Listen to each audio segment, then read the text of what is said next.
प्रेरणादायी व सुबोध जीवन जगण्यासाठी माझे चॅनल सरळ जीवनधारा सबस्क्राईब करा. आज मी आपणास आमच्या काही कौटुंबिक प्रवासाचा गमतीदार प्रसंग आपणापुढे सादर करणार आहे. ते पहा. माझा भाऊ म्हटलं म्हणजे आम आम आई मुलींना कसं माहेराची खूप ओढ असते. भाऊ भाच्यामध्ये रममाण होणं हे बाईचं सौभाग्यच असतं. आणि मग आम्ही थोडंही काही असलो, भाऊ वाढदिवस असो काही असो, आम्हाला बोलवायचा आणि आमचा आदरातिथ्य करायचा. या गं बाई माझ्या आमच्याकडे वाढदिवस आमकाय ढामकाय, आम्ही पण जायचो आणि खूप त्याच्या गप्पा गोष्टीमध्ये रममाण व्हायचं. असं त्याच्या मुलाचं लग्न होतं. मग सगाईपासून साखरपुड्यापासून आम्हाला त्यातनं परिपाठच घेतला. या बाई तुमच्याच हातानं लग्न करा, ते करा. आम्ही खूप मग त्याच्या मुलाचं लग्न खूप आनंदाने पार पडलं.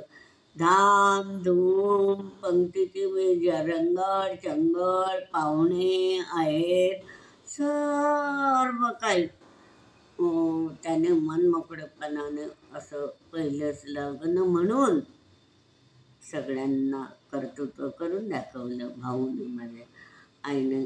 माझा मग काय लग्न झालं, मग तो नवरीमध्ये गुंग झाला. 4-5 दिवस गेले, काही ते आईकडे जाऊन आली, परत काही मग असं 2-4 दिवस गेले. आता ती जरा लाजरी बुजरी होती. नवीन लग्न झाल्यामुळे सासऱ्यासमोर बोलत नव्हती. ती नवऱ्याचं कसं बोलायचं सासू सासऱ्यासमोर, म्हणून असं बाजूला कोपऱ्यात बोलायचे, कोपऱ्यात हसायचे. मग अशा प्रकारे एक हप्ता निघून गेला. मग तो कसा म्हणाला, आई आम्ही दोघीजणं काय करतो म्हणे, एका पर्यटन ठिकाणी जातो. म्हणून मग आई म्हणते, बापारे लांब नको जाऊ. नाही म्हणे, लांब नाही जाणार, जवळच जातो म्हणे. मग त्याच्याजवळ ती गाडी होती. मग ते तयार झाले. मग वडिलांची बी आज्ञा घेतली की बाबा आम्ही जाऊ का. बाबा म्हणाले, जा म्हणे, फिरून या, सावकाश जा, हळू जा, पोरीला सांभाळ, पोरीकडे लक्ष दे. असं 3-3दा आई वडिलांनी त्याला जतवलं.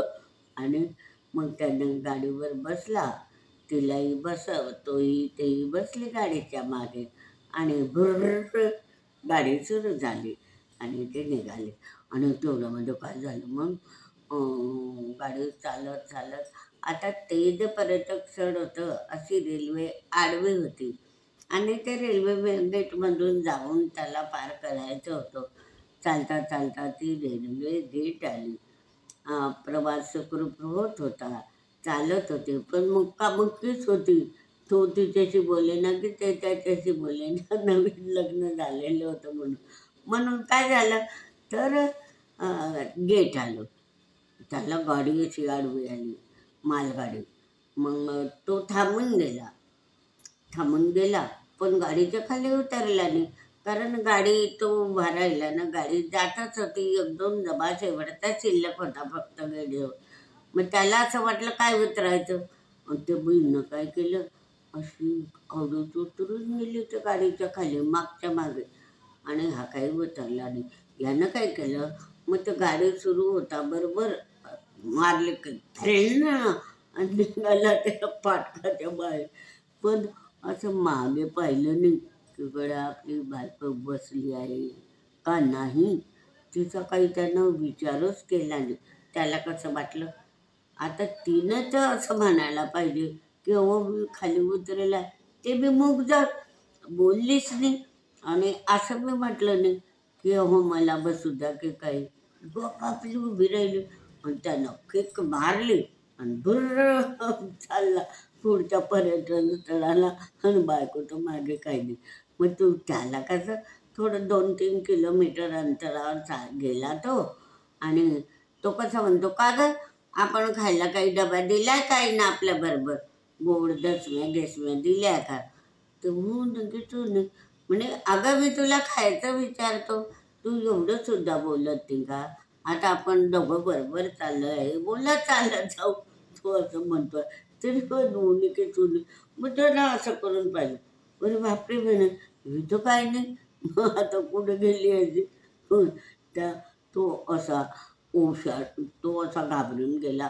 घरचे लोक काय म्हणतील, कारण त्याच्या आईवडिलांनी 3-3 वेळा त्याला सांगितलं होतं की पोरीकडे लक्ष दे बरं, नवीन आहे, सांभाळून जा, सांभाळून ये.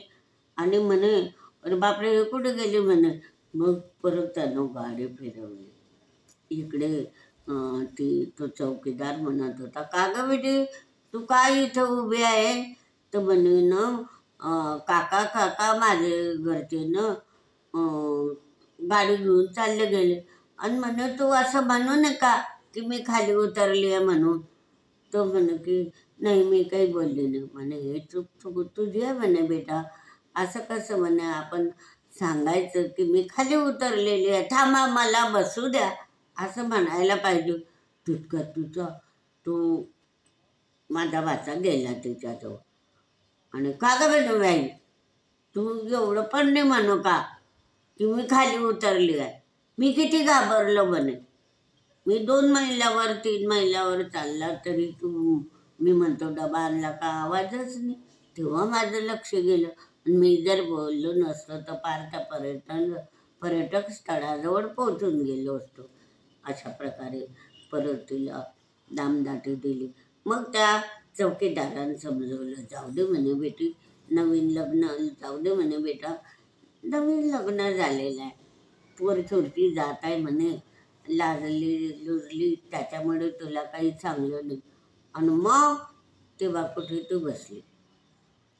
आणि मग दिवसभर त्या पर्यटक ठिकाणी फिरले हिरले.